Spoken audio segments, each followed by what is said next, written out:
House will vote as early as Wednesday on President Biden and House Speaker McCarthy's debt limit deal. And McCarthy says he's confident it has enough support to pass. So it's not 100% what everybody wants, but when you look, the country is going to be stronger. This is going to be transformational. We did a conference call with our conference, and over 95% were overwhelmingly excited about what they see. In every single negotiation when it comes to debt ceiling and others, you get both sides of the party voting to pass the bills, and I expect the same. Florida Congressman Michael Waltz joins us now. Congressman, thank you so much for being here. Does it have your vote? Yeah, good morning. I have real concerns. I think this does a lot of good. I give Speaker McCarthy a lot of credit, going from where we were just a few months ago when Senator Schumer and Joe Biden said, don't even bother coming to the table, don't even bother negotiating. It's a clean raise to the country's debt or nothing.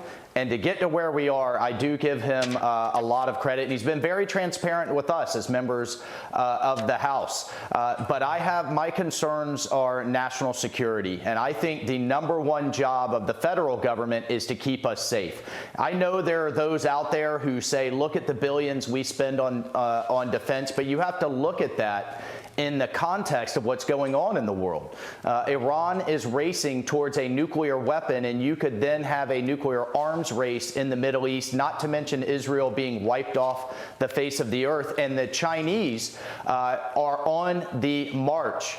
We need to understand that within the next few years, they may make a move the likes of which we have never seen in the world. Their Navy is now larger than ours.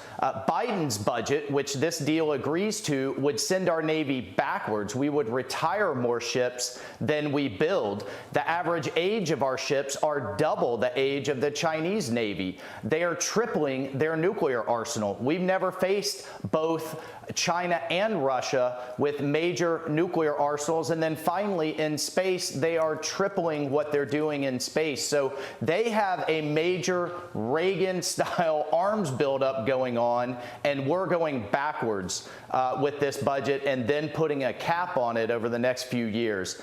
Guys, that, especially as we're talking Memorial Day and what people have sacrificed for this great nation, that's where my concern lies. So we'll see over the next few days as we comb through the language and as we talk to leadership. Yeah, I mean, everybody still has to read through this, too, and it came down on a holiday weekend. So obviously you've got concerns. I'm sure others have concerns. And as I was interested to ask you this question because you're a veteran, are your concerns solely with the military budget portion? That's my primary concern. Look, there are some other areas such as the Wasteful Inflation Reduction Act and pulling back some of those mandates that I think are going to harm our economy and frankly make us more dependent on China, who makes 90% of the world's solar panels and refines the critical minerals that goes into this Green New Deal. I think actually Biden's pushing us in that direction because of his war on American oil and gas, and I don't think it went far enough there.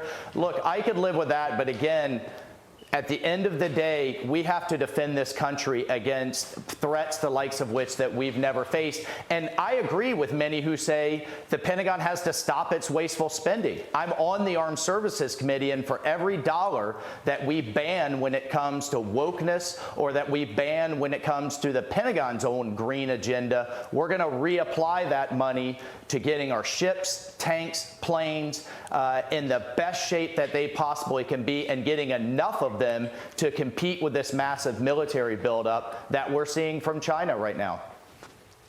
Finally, it is Memorial Day. You are a veteran. We thank you, as always, for your service. But today is Memorial Day. It's the day we honor those who are no longer with us. What is your message on this Monday?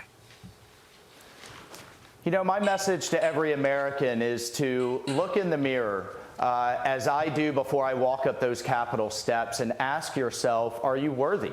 And challenge yourself to be worthy of the sacrifice of so many that have not come home, that can enjoy their families this weekend, that will never be with us again. Sons, brothers, daughters, these are Americans who literally gave it all so that we could have these arguments, we could have these debates.